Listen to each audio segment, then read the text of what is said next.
Kamusta po? You're watching the news listener. Ako po si Angelo. At guys, pag-usapan natin tong gagawin ni Senator Loren Ligarda. Magfa-file daw siya ng resolution para imbestigahan ang isang network na tumulong dito sa isang I think isa sa mga pinakasikat I think napakasikat na sex offender, sex trafficking offender na si Jeffrey Epstein. Okay? At kung natatandaan nyo guys, sumabog to recently.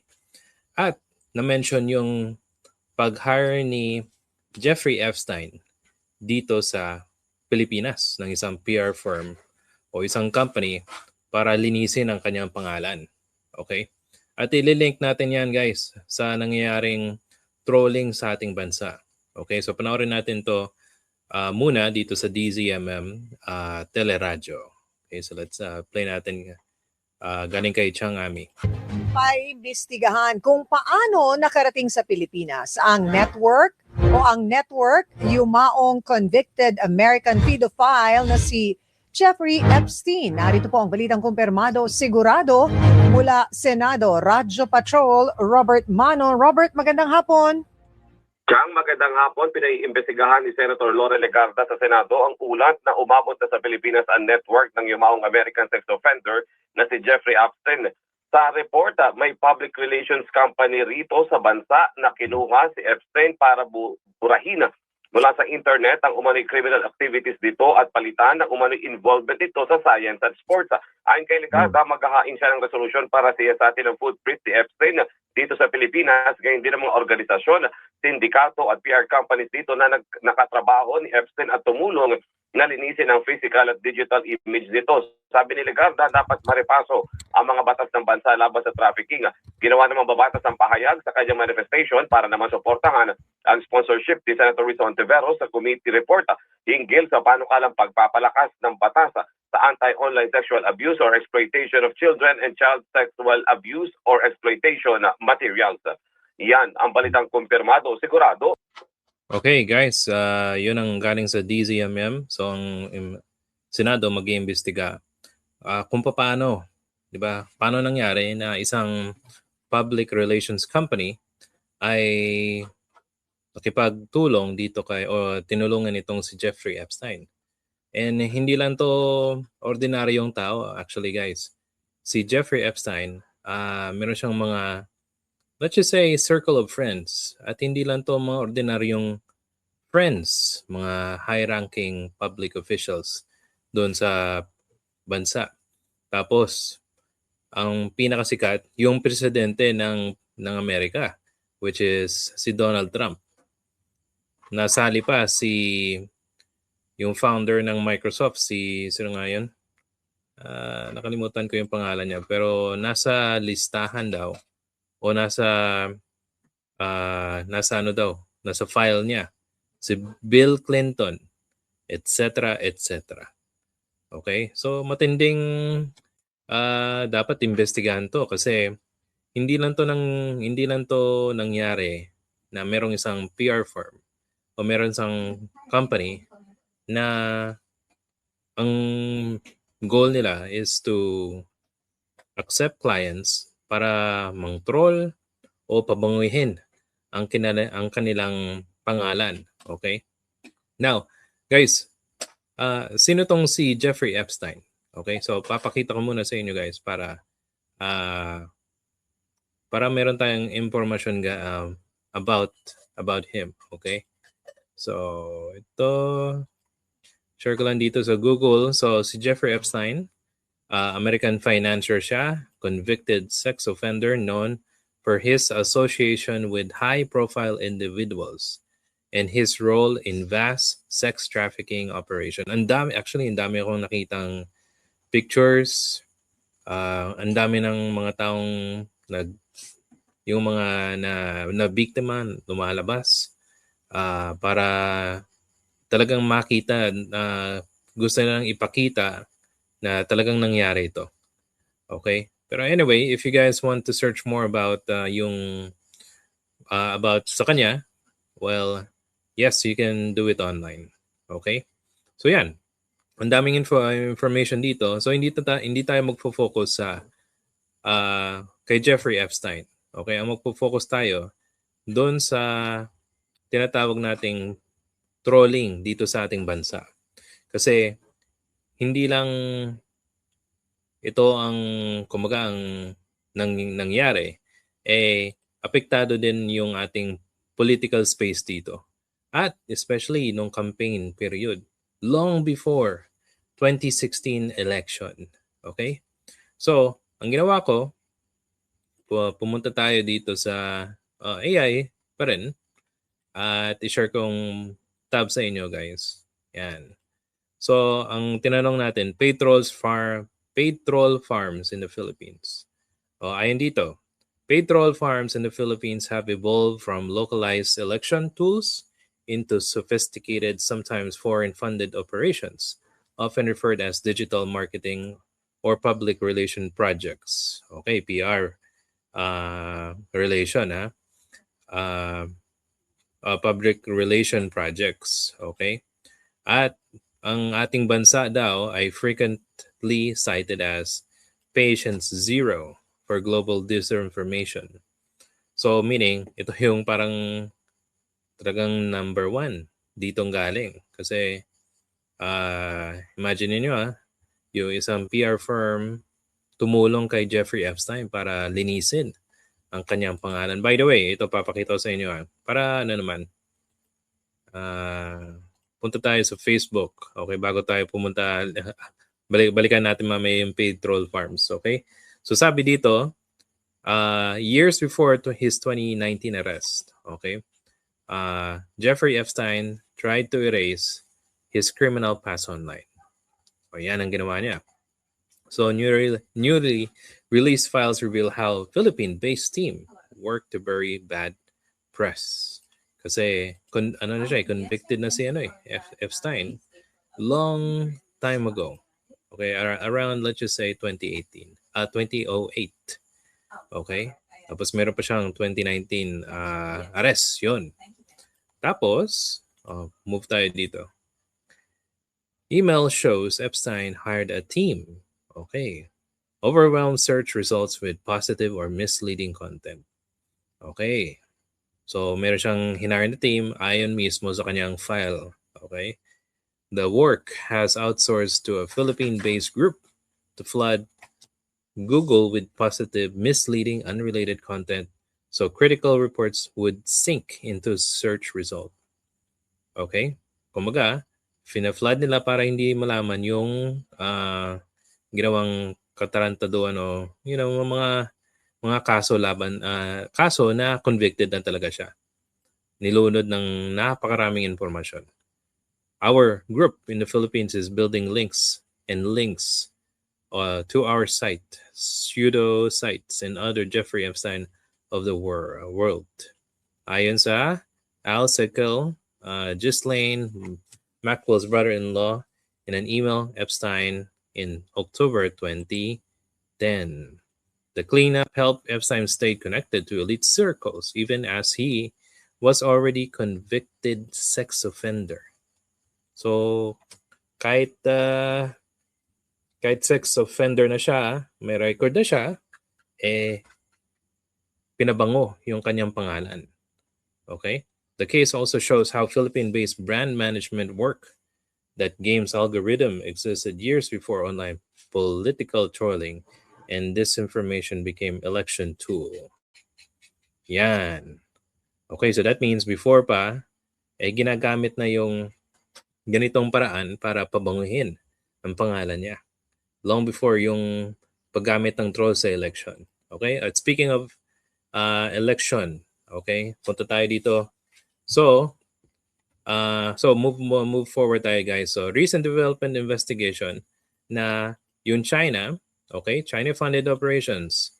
In April 2025, investigations revealed evidence linking Chinese embassy in Manila to paid troll farm operated by local firm Infinitus Marketing Solution. So I think si ata yung nag-imbestiga, si Francis Tolentino. At meron siyang investigation na itong embassy nag-hire ng isang local firm para mag-spread ng disinformation para ma-discredit yung marine rights natin. Okay? Ano pa? So, yung pag-hire daw ng trolls, ang monthly earning daw ng mga keyboard warriors umaabot ng 30 to 100,000 pesos. Malaking pera, diba? Okay, infrastructure operations use phone farms. So, ang ginagamit nila, napakadaming telepono. Grabe, no? Okay, now move forward tayo. Duterte admitting using troll farm. Ito, natatandaan ko to guys. Mismo si Duterte ang nagsabi sa lahat ng tao, okay? At sa I think sa media na gumamit si Rodrigo Duterte, okay? Sabi dito na si Duterte inadmit niya na nagbayad sila ng tao to defend him on social media. And though he specified this was limited 2016 election period. Okay, ayon dito, okay? Duterte will report responding to a University Oxford study, Troops, Trolls, and Troublemakers Global Inventory organized social media manipulation, which alleged his campaign spent $200 or 10 million pesos to hire cyber trolls. So, mula sa bibig ni Duterte, sinabi niya, 10 million pesos ang gastos ko sa election siguro. They were all during the campaign. Tapos, while admitting to use paid social media defenders during the race, he vehemently denied that his administration continued use taxpayers' funds for troll farms after taking office. So tingin nyo, kung siya mismo nagsabi na gumamit siya ng troll farms noong 2016, sa tingin nyo maniniwala ba kayong hindi na ginamit ng maluklok siya bilang presidente? Definitely hindi ako maniniwala sa kanya. Okay. Yun. So that means may mga pag-aaral at research na halos yung mga nagde-defend sa online nung panahon ni Duterte, talagang makikita mo kung gaano karami nagde-defend sa kanya. Diba? Sa online. Good? Okay. Now, suspected use of troll farms by Marcos before 2022 election. Actually, ito, napakagarapal nung panahon ni Marcos to kasi ang daming taong ito yung pinaka mga obvious kasi natatandaan ko merong mga post ng trolls na for example, meron siyang account na ganito ang pangalan. Tapos, yung nag-reply sa tao na yon na nag-post, nalimutan niyang mag-switch ng account. Ang daming mga screenshots na ganun na nangyari. At yun ang nagpapatunay na meron talagang trolls na nagamit noong panahon ng election 2022. Hindi man lang ito dinideny nito ni Marcos, pero definitely kung merong mga trolling o pagpapabango ng kanyang pangalan, nakaka-epekto ito sa kanyang high rating or high, let's just say, survey. At pag nangyari yon, syempre, yung binabanatan na natatandaan ko, yung halos ang dami nang bumabanat kay VP Leni noong panahon na yon. So, that means if using trolls online versus against yung opponent ng sinusuportahan nila, that means this trolling will affect yung binabash nila para ma-discredit sila at pinapaangat nila yung sinusuportahan nilang politiko, which is yung nangyari kay Marcos nung panahon na yun. Okay? So ayon dito sa Cambridge Analytica rebranding, in 2020, whistleblower Brittany Kaiser alleged that Marcos had approached the controversial firm Cambridge Analytica rebrand Marcos family image. Actually yun, nangyari yan.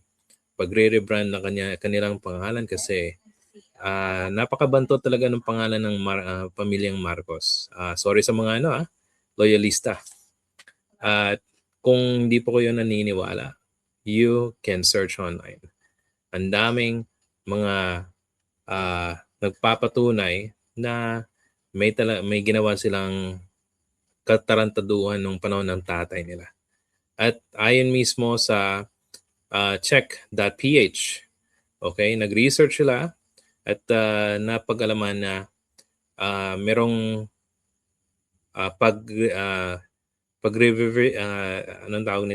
pag-revision o pag-change ng historical para maging positibo yung pangalan ng mga Marcos. Okay?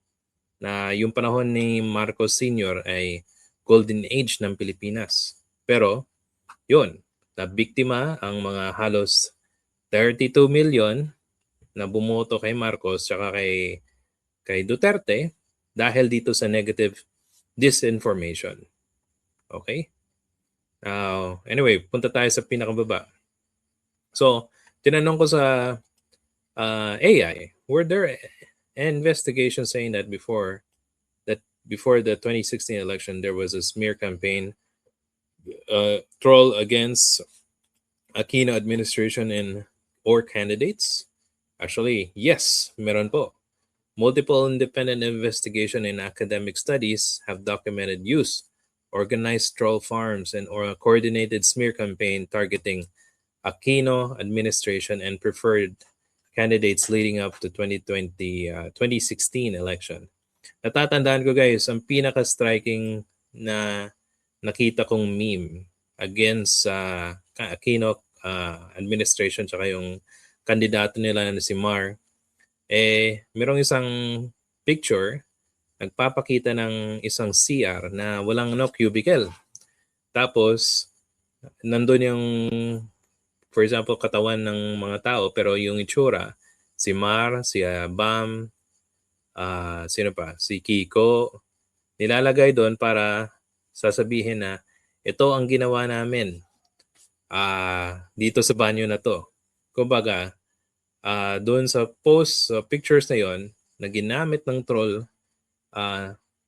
that will trigger yung kung sino man makakita na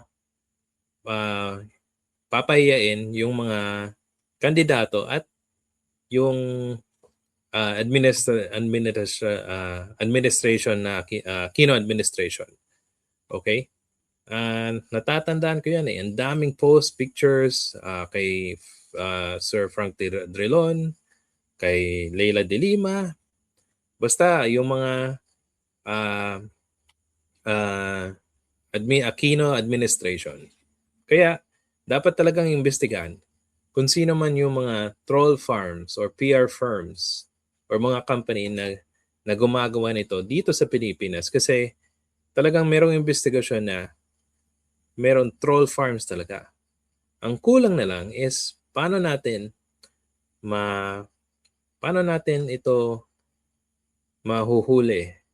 Kasi kung meron pa rin ganitong kind of company na sumisira at sumisira ng reputasyon ng isang tao, pagpabanguhin yung kandidato nila, pagbigay ng maling impormasyon, ay hindi ito nakakabuti sa ating bansa. Okay? Pag isa sa mga Pilipino na hindi critical at hindi, should we say, hindi talaga nagre-research ng maigi, madami pong malulokong na Pilipino na buboto pa rin sa mga kandidatong katulad ng nangyari ng 2022 election. Diba? So mabuti na merong investigasyon na ito para at least maging safe naman yung ating political space o yung Facebook face na yung space natin dito sa Pilipinas when it comes to information. Kasi kung meron pa rin mga ganitong pag-feed ng maling impormasyon, talaga matatalo tayo. Matatalo yung Pilipino kung yung mga iloloklok natin ay mga mababantot at may mga record na katiwalian at pagnanakaw sa gobyerno. Diba? So, ano sa tingin nyo guys?